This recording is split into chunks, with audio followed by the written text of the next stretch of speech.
My name is Sean, and I'm stupid. At least that is what my friends, classmates, and even teachers have whispered or told me since I was a little boy. I knew I was different when my friends began to read and I couldn't. I figured something was wrong with me when someone would tell me to turn left and I would go right. I was embarrassed when I couldn't follow instructions because I would perform the steps out of order. Teachers would smile at me and hand me off to the next grade without helping me deal with what I later would find out was dyslexia. I actually made it through and graduated from high school, but college was out of the question. I had always wanted to be an engineer so I could design useful things for people, but I was told that dream just wasn't possible for someone like me. So I took a job at a local warehouse, put in 40 hours a week, and was miserable as I wasted nights and weekends as a couch potato. That changed when I met Olivia. I was at a grocery store trying to make sense of a recipe hanging on a hook near some frozen chicken. She had passed me 2 or 3 times as she gathered up things off her shopping list. On the 4th pass, she stopped next to me and smiled. I turned my head with a very frustrated look on my face. She nodded and said, "Those instructions are so complicated, and I mess them up every time. I wish the cooks and companies that put those recipes together would consider that so many of the people reading and trying to follow them had dyslexia." My frustration turned to curiosity. "You have dyslexia?" "Sure do. It used to bother me a lot, but I got over it. I thought dyslexia was permanent." "It is, but there are ways to overcome it, so it doesn't keep you from doing what you want." Now I was really curious. I held out my hand. "I'm Sean, by the way." Shaking my hand, she said, "I'm Olivia. Are you dyslexic?" "Yeah, they told me I was dyslexic in 2nd grade, but they also told me there was little I could do about it." "That's terrible. I found out in preschool that I had it, but I had teachers and later professors who helped me deal with it." "You were able to go to college?" "Absolutely. I got a bachelor's degree in chemistry, and I'm working on my master's degree right now. I wanted to go to college, but everyone discouraged me. I wanted to be an engineer,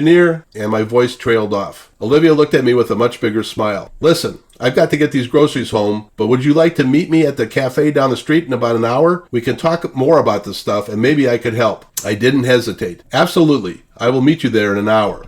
At the cafe, Olivia talked about her initial reading problems and the other things that made her different from the other kids. She told me stories of being bullied because she was a so-called slow learner and how she felt so ashamed. As she spoke, I just nodded over and over. I had experienced everything Olivia had. The only difference was she had the support of people around her who helped her deal with each dyslexia component, and that support led her to fulfilling her dream of becoming a chemist. Then I shared my stories about dyslexia. It was Olivia's turn to nod in understanding what I had gone through.